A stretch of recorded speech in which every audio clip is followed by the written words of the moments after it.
Kung pabor ba ako sa pagbalik sa ICC? Of course, we need to go back to ICC for many reasons. I can cite two. Very important. If you are a lawyer, you know the importance of international law. We live in one world.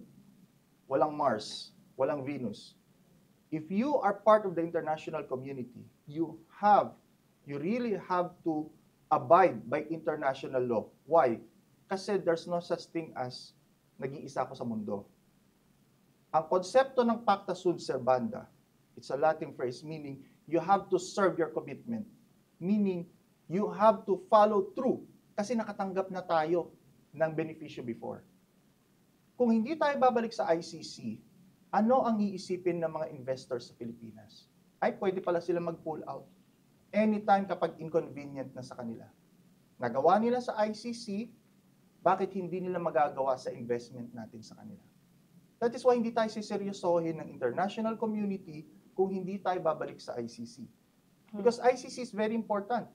Biro mo, isa tayo sa mga unang member ng ICC, tapos aalis tayo because of what? Because there's this one former president who does not want to be charged or to be tried with ICC.